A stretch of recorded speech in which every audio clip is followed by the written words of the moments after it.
এই মুহূর্তে সবথেকে বড় সংবাদ, গত 9 দিন আগে কিল্লা থানার অধীন রায়াবাড়ি এলাকায় 50 বছর বয়সী অটোচালক সুকেন লুত হত্যার ঘটনায় এখনো পর্যন্ত খুনিকে গ্রেপ্তার করতে পারেনি পুলিশ। সুকেন লুদের মৃত্যুর ঘটনার সাথে জড়িতদের গ্রেপ্তারের দাবিতে সোমবার সকাল থেকে খিলপাড়া বাজার এলাকায় সড়ক অবরোধে বসে পরিবারের লোকজন সহ গ্রামবাসীরা। এই মুহূর্তে খবর, রীতিমতো পুলিশি তদন্ত নিয়ে প্রশ্নচিহ্নের মুখে পড়েছে প্রশাসন। ঘটনাস্থলে পৌঁছে গিয়েছেন রাধাকিশোরপুর থানার বিশাল পুলিশ বাহিনী। কেন এত বড় ঘটনার পরেও পুলিশ ঢিলেঢালা মনোভাব পোষণ করছে, তার রীতিমতো প্রশ্নচিহ্ন দেখা দিয়েছে। এবং এই মুহূর্তে রাস্তা অবরোধ চলছে। উদয়পুরে একের পর এক চুরি থেকে শুরু করে বিভিন্ন ঘটনায় পুলিশ রীতিমতো অন্ধকারে ধাবিত হচ্ছে। কোনো ধরনের পুলিশি পদক্ষেপ করাভাবে নিতে দেখতে পাচ্ছে না সাধারণ মানুষ। শুধুমাত্র ছোটখাটো ঘটনা বিষয়গুলি প্রচারের আলোতে আনার জন্য ব্যস্ত থাকছে মহকুমা পুলিশ আধিকারিক থেকে শুরু করে গোটা পুলিশ প্রশাসন। আজকের এই ধরনের রাস্তা অবরোধ রীতিমতো প্রশ্নচিহ্ন তৈরি হয়েছে পুলিশের ভূমিকা নিয়ে।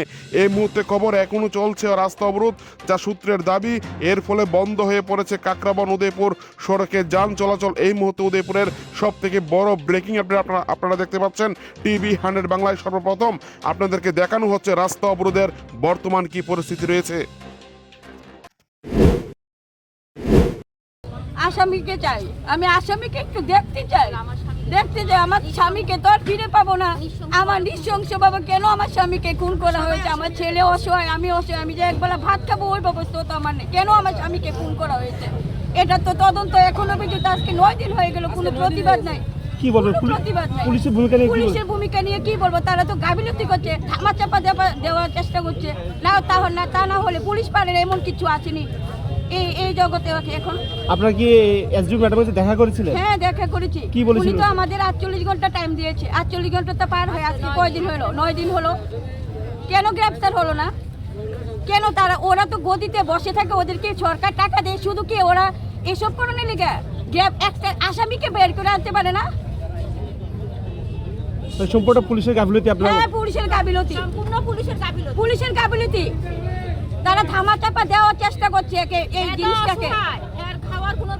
আমার তো কিছু নাই, আমি কি করে বাঁচবো? আমি, আমার তো একটা সন্তান আছে, ওর তো বাবা হারিয়েছে, আমি তো স্বামী হারিয়েছি, আমার তো কিছুই নেই। তাহলে ওরা কেন এখানে এসে দাঁড়িয়ে আছে? কেন রং দেখতে এসেছে ওরা?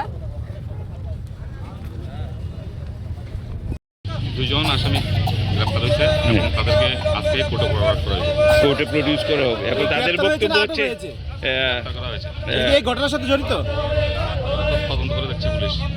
না, বলছি তাদের যারা এখানে তারা অ্যারেস্ট করছে, যারা পথ অবরোধ করেছেন তাদের বক্তব্য হচ্ছে পুলিশের ঊর্ধ্বতন কর্তৃপক্ষ, যথা মহকুমা পুলিশ আধিকারিক অথবা এসপি, তাদেরকে এখানে আসলে তারপরে তারা পথ অবরোধ তুলে নেবেন। এখন এই প্রসঙ্গে আপনি, আমি জানাচ্ছি। আচ্ছা, আমরা